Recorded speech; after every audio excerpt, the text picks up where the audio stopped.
it's getting colder. Oh dear.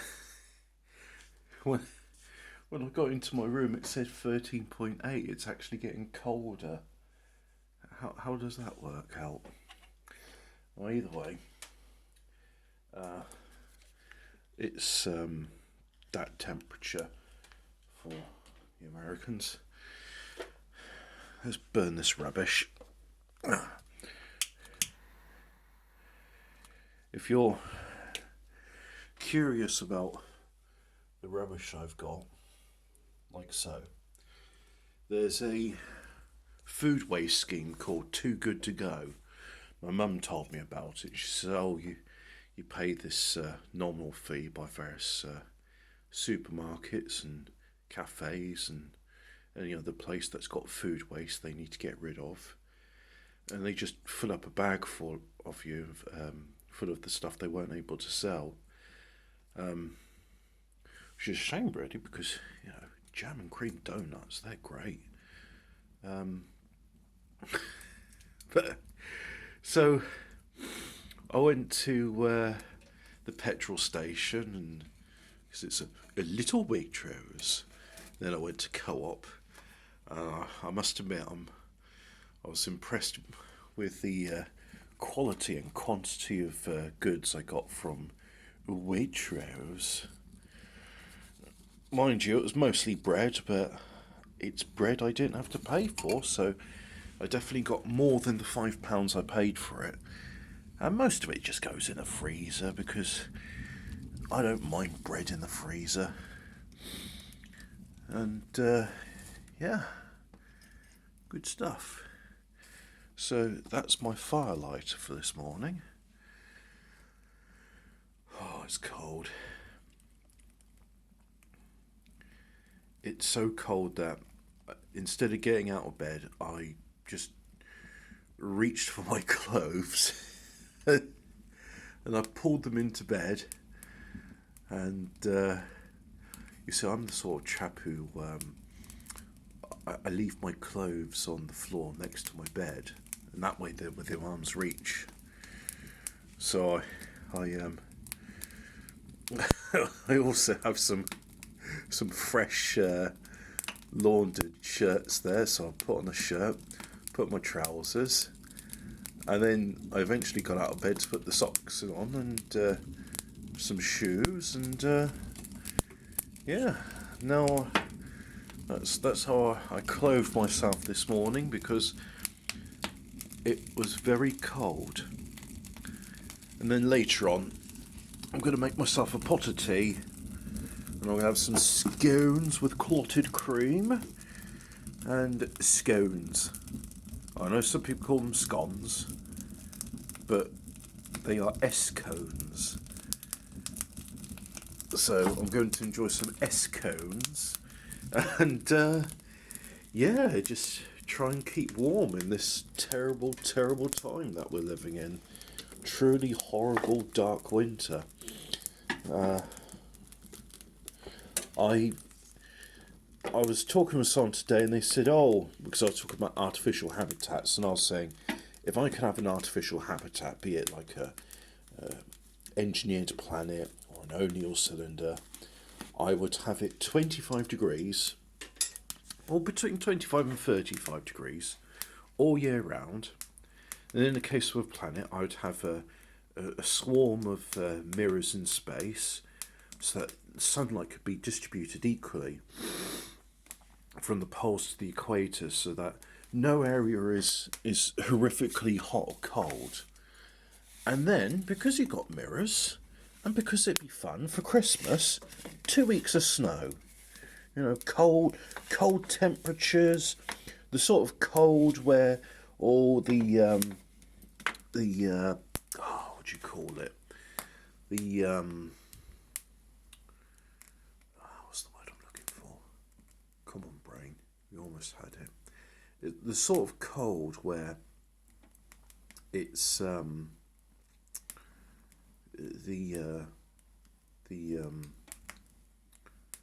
where the things look blue. You know, when the frost is covering the leaves on trees and such and branches, and it's not just white, it's blue. That's the sort of cold. You have that for 2 weeks, and burn plenty of wood, and then for the rest of the year, it's just back to 25 degrees. And some people, if they're like, oh wow, that sounds a bit hot to me, they can live at the poles, and other people really like it, live at the equator. But again, with a bit of atmospheric engineering or just the space mirrors, just the sunlight won't kill you, because it won't be too hot. Because if it's too hot or if it's too cold, your lips end up chapped.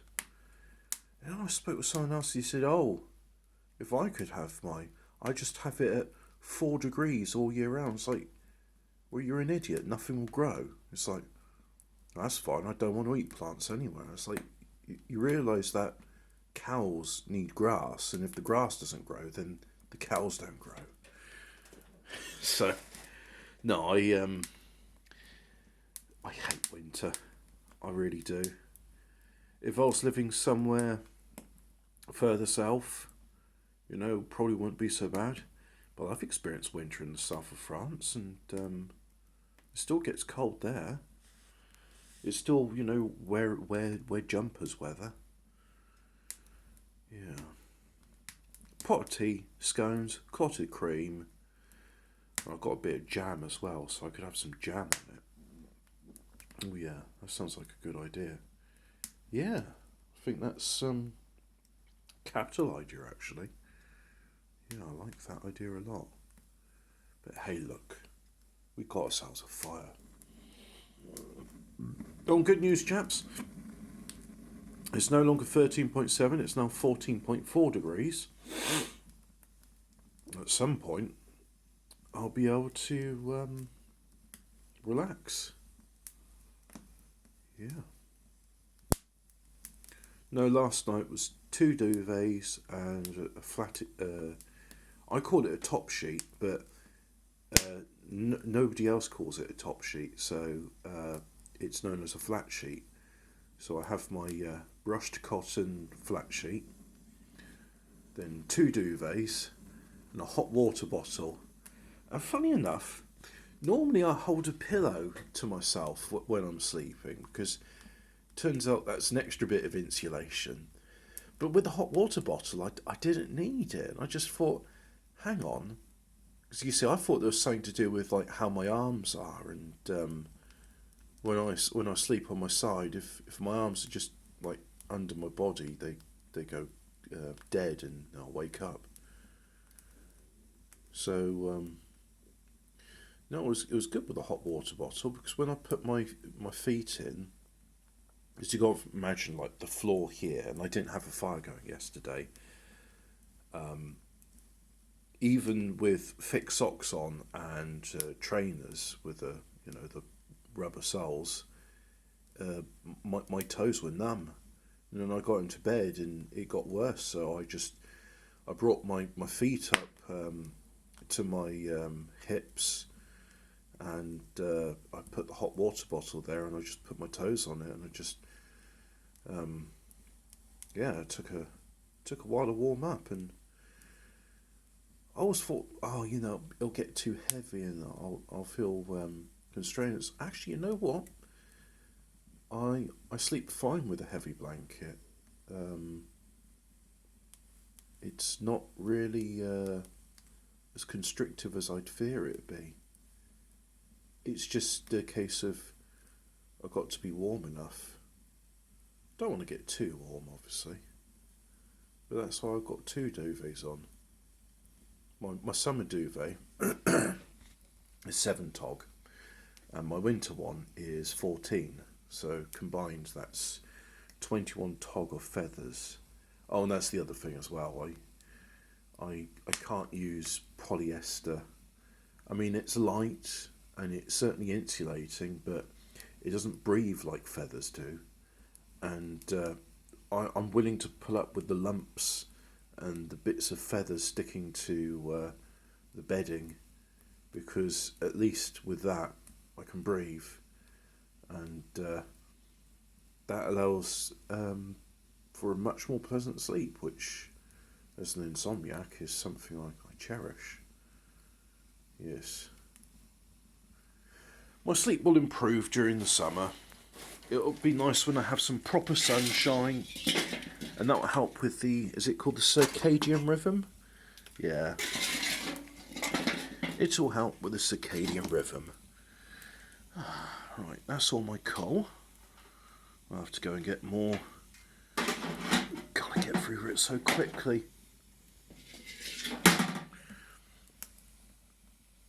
You know, if I had uranium in this instead of coal, it could last 1,000 times longer.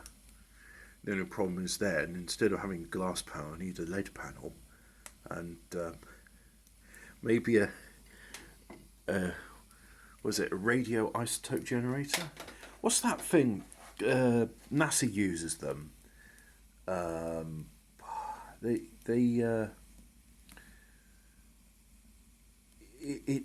It's not a nuclear reactor. It's a fission micropile, and the idea is that the heat of radioactive decay is enough that you can power a thermocouple, and you know, having one of those and it just goes for like 100 years or more, that would be kind of cool, really. And I assume, because if they got one on the Voyager probe, and neutrons, they can damage electronics just as much as they can damage biological tissue. They must have some sort of shielding on them. So, right, I want to say, why can't I have an RTG at home to give me heat all year round?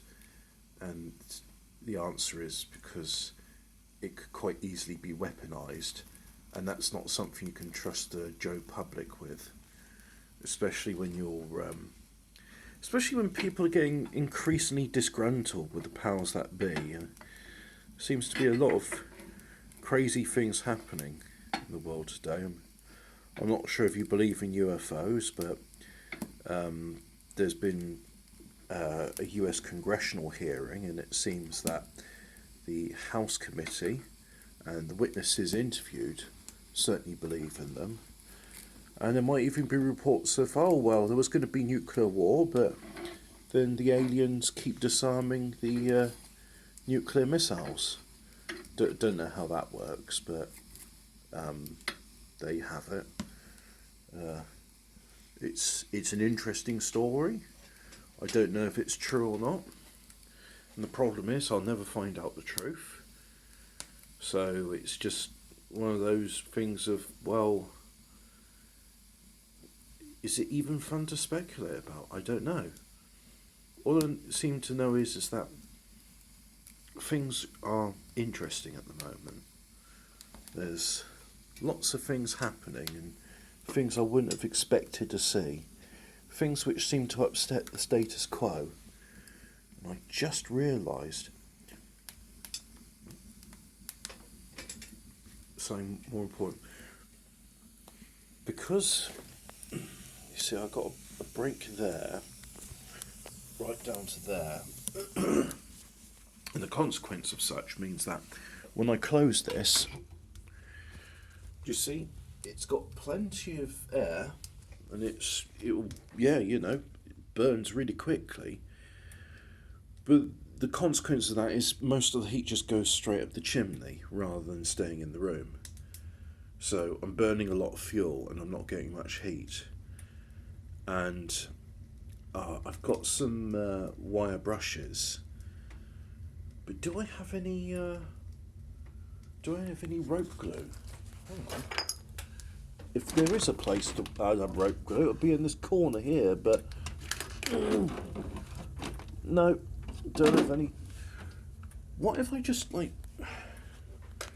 could I just temporarily drape some in and see if that works? I don't think this will work, because what's it going to hang on? Put it there. I suppose the other alternative is I just leave it open. I mean, It's not that dangerous. Yeah, I got a log there. Got my brush there. It's a plasterer's brush really, but it does a good job of brushing up the thing. You know what? When I'm out of the room, I'm going to close this door.